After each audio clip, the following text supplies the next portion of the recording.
Hello from April 2026. My memory isn't quite what it used to be, so I've been mulling over leaving some digital breadcrumbs for my future self. I remember making videos somewhat along these lines back in my early 20s and late teens that captured a slice of life that now feels like an absolute lifetime away. Back then, I was inspired by a trend that was called self-image. It was about all the things that make me, well, me. There's a version of myself that was very sure of what defined her. Looking back from my 30s now, it's quite funny just seeing how much has changed and what's remained constant. I barely recognize that person nowadays. So the types of things that have changed, we'll take 2020 as the example.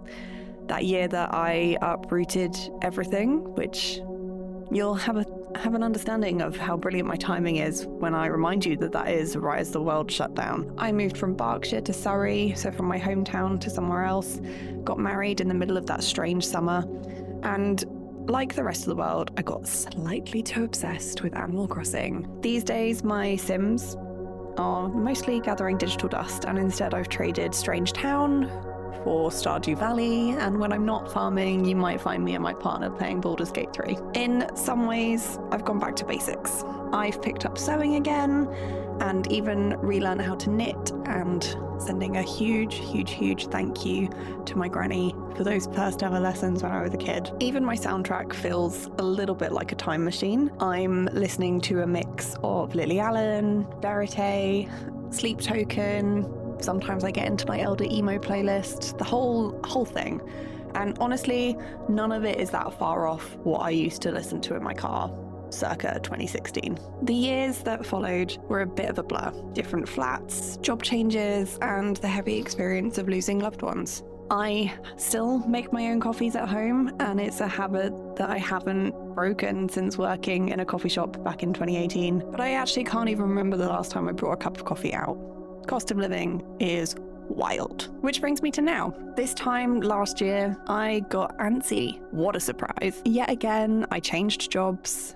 I read a bunch of books and forced myself to pick up Couch to 5K for what I am telling myself has to be the last time. We're now a year on, and I'm still running regularly. My reading habits have been a bit of a journey, though.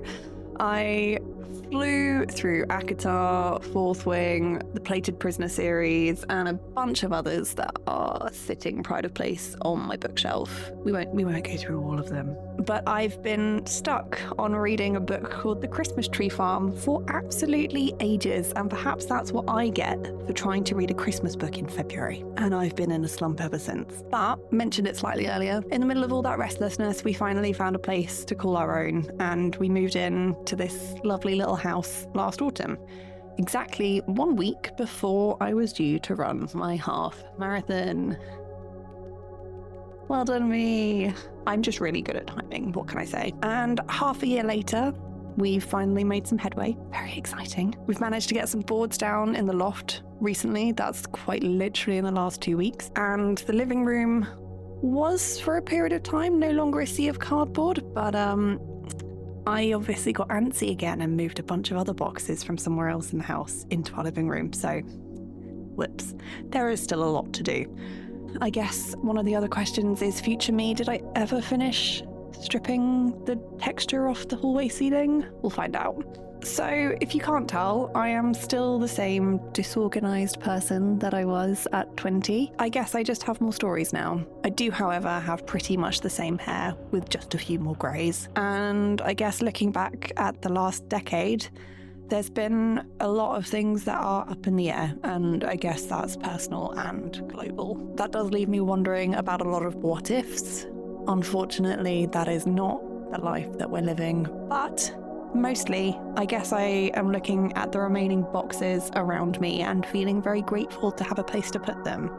Even if, at some point, I thought the right place to do that was right in front of a radiator. Anyway, thank you so much for catching up with me on this first of my digital breadcrumbs. I will pop in every now and again and just leave myself one of these time capsules. Thank you. Take care.